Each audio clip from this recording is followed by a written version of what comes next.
আসসালামু আলাইকুম প্রিয় এইচএসসি শিক্ষার্থী বন্ধুরা, দেখতে দেখতে আমরা পৌরনীতি প্রথম পত্রের একদম শেষের অধ্যায়ে চলে আসছি। ঠিক আছে, তো এই অধ্যায় থেকে মাত্র অল্প কয়েকটা এমসিকিউ দেবো তোমাকে। আর হ্যাঁ, বলে রাখি, এই অধ্যায়টা তোমরা সৃজনশীলের জন্য পড়বা। এই অধ্যায়টা সবচেয়ে সহজ, দেশপ্রেম আর হচ্ছে জাতীয়তা। সো এই অধ্যায়ের এমসিকিউ কম এবং কিছু টিক্স পারলে এমসিকিউ তুমি পারবা। সো কথা না বেরে আমরা মূল আলোচনায় আসি। আমি কিছু সূত্র দিব, এই সূত্র না মানে এটা হচ্ছে মজার টিক্স অনুযায়ী পারবা। দেখো, আমি যদি বলি যে জাতি কি, তুমি বলবা জাতি সমান সমাজ প্লাস রাজনৈতিক চেতনা। ঠিক আছে, এটাই হচ্ছে জাতি। সমাজ এবং রাজনৈতিক চেতনাকেই জাতি বলে, একদম শর্টকাটে পারবা। তার মানে সমাজ, জনসমাজ প্লাস রাজনৈতিক চেতনা, অথবা সমাজ দিলেও চলবে। এখন দেখো, এই যে জাতীয় ধারণা মূলত কি, এটা হচ্ছে একটা মানসিক বা মানবিক। মনে রাখবা, মানসিকের অপর নাম হচ্ছে মানবিক। আর হ্যাঁ, আরেকটা নিউজ দিয়ে দিই, এই অধ্যায়ের এমসিকিউ এই ভিডিওর পরে, এই ভিডিওর কমেন্ট বক্সে যদি অন্ততপক্ষে 200টি কমেন্ট হয়, আমি তোমাদেরকে প্রথম পত্রের সৃজনশীল জ্ঞানমূলক অনুধাবন সব কিছু সাজেশন দিব। ঠিক আছে, যদি 200 কমেন্ট করো সবাই যে স্যার আমরা সৃজনশীল জ্ঞানমূলক অনুধাবন সাজেশন চাই, তবেই পাবো। তোমাদের রেসপন্স পেলে সে না আমি তোমাদেরকে সাজেশন দেওয়ার ট্রাই করব। উৎপত্তিগত দিক থেকে জাতি ও জাতীয়তা বলতে কি বোঝায়? একই বংশগত সমষ্টি, একই বংশগত সমষ্টি। জাতীয়তার ইংরেজি প্রতিশব্দ কি? এটা হচ্ছে ন্যাশনালিটিস বা ন্যাশনালিটি। যদি তাকে জাতি সমষ্টি তখন দেওয়া ন্যাশনালিটিস। এক ধরনের আত্মাত্মিক চেতনা ও মানসিক ধারণাকে বলা হয় জাতীয়তা। এখন এই জাতীয়তা শব্দটি কোথায় থেকে এসেছে এবং কোন দুটি শব্দ থেকে এসেছে? এই দুটো শব্দ হচ্ছে ল্যাটিন শব্দ এবং এই দুইটা শব্দ মুখস্থ করবা। নেটিও আর একটা হচ্ছে নেটোস। এই দুইটা শব্দ হচ্ছে ল্যাটিন শব্দ। এই দুইটা শব্দ থেকে এসেছে মূলত জাতীয়তা। তো দেখো, জাতীয়তা কি বলতো? মানসিক ধারণা ও অনুভূতি। নেটিও বা নেটোস, এটার অর্থ কিন্তু এমনিতে জন্ম। ঠিক আছে, তো জাতীয়তার পূর্ণ রূপ কোনটা? এটা হচ্ছে জাতি। তো জাতীয়তা এক প্রকার মানসিক ধারণা, এই কথাটি কে বলেছেন এবং এই উক্তিটি কার? এই উক্তিটা হচ্ছে লাস্কির। জাতীয় রাষ্ট্রের ধারণার উদ্ভব হয়েছে কখন? আধুনিক যুগে।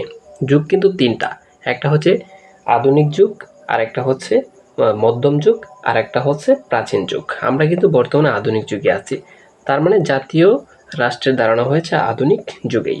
আশা করি বুঝতে পারছো। রাজনৈতিকভাবে সংগঠিত জনসমাজকে কি বলা হয়? এটা হচ্ছে জাতি। জাতি রাষ্ট্রের প্রবক্তা কে? জাতি রাষ্ট্রের প্রবক্তা হচ্ছে মেকিয়াভেলি। এই যে দেখো, জাতির সূত্র আমি বলেছিলাম। হ্যাঁ, জাতির সূত্র কোনটা এটা পড়বা। আর তোমাদেরকে একটা টিক্স এখন আমি বলবো, যেগুলোতে তুমি যদি ফলো করো সবচেয়ে বেশি নাম্বার পাবা তুমি। ঠিক আছে, জাতীয়তা প্লাস রাজনৈতিক সংগঠন হচ্ছে জাতির সূত্র। এখন আমি এই টিক্সটা দিয়েই ফেলাই। তো প্রিয় শিক্ষার্থী বন্ধুরা, আমি ভিডিওর ভিতরে কয়েক মিনিট পর তোমাদেরকে এক একটা টেক্সট দিব। সো ভিডিওটা ধৈর্য সহকারে দেখো। তুমি ধরো একটা সৃজনশীল লিখছো, এটা লেখার পর সৃজনশীলে তুমি একটা হেডলাইট দেবা। এই কথাটা দেখো, এটা দশম অধ্যায় থেকে যদি কোনো সৃজনশীল আসে, একদম মাঝখানে লাল কালি বাদে নীল কালি নিবা। সবাই নীল কালি দিয়ে লিখবা জাতি সমান, দেওয়ার পর লিখবা জাতীয়তা প্লাস রাজনৈতিক সংগঠন। যখন তুমি এটা লিখবা তখন টিচারে ভাববে যে তুমি অনেক কিছুই পারছো। কারণ একজন টিচার, আমি বলছিলাম যে গোছানো খাতাটাই দেখে। তার মানে এই সূত্রটা তুমি লিখবা যদি দশম অধ্যায় থেকে কোনো সৃজনশীল আনসার করো, এবং এটা একদম মাঝখানে হাইলাইট করে লিখবা। ঠিক আছে, তারপর এটা পড়বা, জাতীয়তাবাদী চেতনার ফসল কি? এটা হচ্ছে জাতি। বাংলাদেশের জনগণের নাগরিক পরিচয় বা জাতীয়তা কি বলেছ? এটা হচ্ছে বাংলাদেশি। জাতিরাষ্ট্রের প্রবক্তাকে বা স্বপ্নদ্রষ্টাকে মেকিয়াভেলি। একটি না, কোনো ঐক্যটি জাতীয়তার অপরিহার্য উপাদান। কোন ঐক্যটি? এটা হচ্ছে মানসিক বা ভাবগত ঐক্য। কোনটি জাতীয়তার উপাদান? আরও কিছু টিপস বলবো তোমাদের সৃজনশীল লেখার জন্য। কোনটি জাতীয়তার উপাদান? এটা হচ্ছে জাতীয় ঐক্য। কোনটি জাতীয়তার উপাদান? এটা হচ্ছে ভৌগোলিক ঐক্য। জাতীয়তাবাদের সবচেয়ে গুরুত্বপূর্ণ উপাদান কোনটা? এটা হচ্ছে কি মনস্তান্ত্রিক বা মানসিক বলা হয় এটাকে, হ্যাঁ, মনস্তান্ত্রিক ঐক্য। জাতীয়তা গঠনের অপরিহার্য উপাদান কোনটা? এটা হচ্ছে মানসিক ঐক্য। দেখছো কি বলছিলাম, একই কিন্তু। নিচের কোনটি জাতীয়তার উপাদান নয়? এটা হচ্ছে প্রাকৃতিক সম্পদ কিন্তু জাতীয়তার উপাদান নয়। তোমার যদি আসে যে ভৌগোলিক ঐক্য কি, তুমি লিখবা যখন একটি জাতির মধ্যে সমজাতীয়তার মনোভাব প্রকাশ পায় তখন তাকে বলা হয় ভৌগোলিক ঐক্য। তারপর এটা পড়ে নেবা, নিচের কোনটি জাতি গঠনের জন্য অপরিহার্য? এটা হচ্ছে রাজনৈতিক চেতনার প্রয়োজন হয়। আচ্ছা, এই যে মেকিয়াভেলি যে এত কিছু প্রবক্তা বলছে, তিনি কোন দেশের চিন্তাবিদ বলতো? তিনি হচ্ছে ইতালির চিন্তাবিদ একজন, মেকিয়াভেলি। জাতীয়তার প্রথম ও প্রধান উপাদান কোনটা? এটা হচ্ছে বংশগত ঐক্য। জাতীয়তার অপরিহার্য উপাদান কি? এটার উত্তর হচ্ছে মানসিক ঐক্য, রাজনৈতিক ঐক্য, এবং মানসিকের অপর নাম হচ্ছে মনস্তান্ত্রিক। ঠিক আছে, তারপর দেখো ইংরেজ, আমেরিকান, অস্ট্রেলিয়ান। হ্যাঁ, আমি কিন্তু উদ্দীপকটা পড়ে তোমাদেরকে বোঝাচ্ছি, কারণ এটা হচ্ছে খুব ইম্পর্ট্যান্ট একটা অধ্যায়। এসব জাতির একটি বিষয়ে দারুণ মিল রয়েছে, কিন্তু তারপরেও তারা এক জাতিতে ঐক্যবদ্ধ হতে পারেনি। এটা মেইন কারণ কি? এটা হচ্ছে ভাষাগত। যদি একই ভাষা থাকতো তাহলে কিন্তু তারা এক জাতিতে পরিপূর্ণ হতো। তো এই জাতিগুলো কেন ঐক্যবদ্ধ হতে পারেনি, এটার মেইন কারণটা কি? এটার উত্তর হচ্ছে এক আর তিন, ভৌগোলিক কারণে আর হচ্ছে রাজনীতিগত কারণে। কারণ এক এক দেশের রাজনীতি এক এক রকম হয়ে থাকে। তারপর দেখো, এই যে দেখো খুবই ইম্পর্টেন্ট, এই যে তুমি এখন সৃজনশীলের মতো লিখবা যে জাতীয়তাবাদের প্রবক্তা বা জাতীয়তাবাদের জনক মেকিয়াভেলি বলেছেন, তার সংজ্ঞাটা দিবা। এগুলো যখন তুমি লিখবা এই ইনভার্টেড কমা দিয়ে, তখন কিন্তু তোমার সৃজনশীলও অনেক নাম্বার তুলতে পারবা তুমি। ঠিক আছে, তো দেখো জাতীয় যে চেতনার চূড়ান্ত প্রকাশ কোনটা? এটা হচ্ছে রাষ্ট্র। এই ফরাসি বিপ্লব কতবার যে আসছে, ফরাসি বিপ্লব কত সালে হয়েছিল? 1789। এই যে দেখো আধুনিক জাতীয় রাষ্ট্রের জনক, জাতীয় রাষ্ট্রের কথা থাকলেই মেকিয়াভেলি। আমি একদম শর্টকাটে বলতেছি, জাতীয় রাষ্ট্রের কথা থাকলেই মেকিয়াভেলি দিয়ে দিবা। জাতির মধ্যে কোন চেতনাটি প্রবল থাকে? এটা হচ্ছে রাজনৈতিক।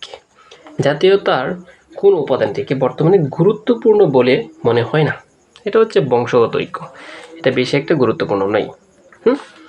তারপরে এটা পড়বা, পৃথিবীর সকল মুসলমান এক জাতি কেন? কারণ কি ধর্মীয় ঐক্যের জন্য, তাদের ধর্মীয় উৎসব সব সমান। হিটলার কোন দেশের রাষ্ট্রনায়ক বলতো? জার্মানির চ্যান্সেলর বলা হয়ে থাকে। এই হিটলারের বুদ্ধি কিন্তু বিশ্বকে কাঁপিয়ে দিয়েছে। হিটলারের জন্যই বিশ্বযুদ্ধ কিন্তু হয়েছিল, সকলেরই কিন্তু জানা এটা। জাতীয়তাবাদ হচ্ছে এটা পড়ে নেবা, এক ভাবগত ধারণা আর হচ্ছে মানসিক ধারণা। আর এই যে জাতীয়তা, প্রত্যেকটা পড়বা এখান থেকে। দেখো একটু স্ক্রিনশট নিয়ে সবগুলো পড়বা, এখানে কয়েকটি আছে। একটা স্ক্রিনশট নাও, বারে বারে বলতেছি। এই যে এটা পড়বা, এখানে কি বসবে?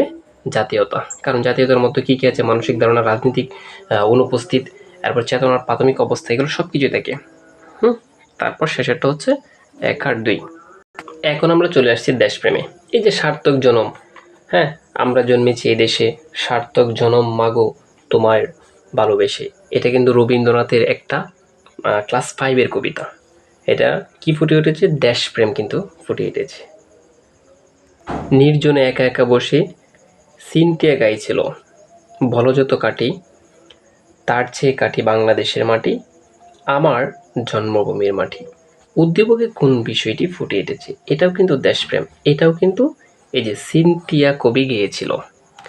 প্রত্যেকটা শিল্পী বলো, কবি বলো, সবাই কিন্তু দেশপ্রেম নিয়ে যে গানটি গেয়েছিল বা কবিতা গেয়েছিল, হ্যাঁ, এইগুলো কিন্তু সবগুলো দেশপ্রেম দিয়ে দিবা, সবগুলো দেশপ্রেম। দেখছো এখানে শর্টকাটে, আমি একটা শর্টকাটে কিন্তু সব শেষ হচ্ছে। পেট্রোরিজম এই শব্দটি কোথায় থেকে এসেছে? এটা হচ্ছে গ্রিক থেকে এসেছে। পেট্রোরিজম শব্দটি গ্রিক থেকে এসেছে।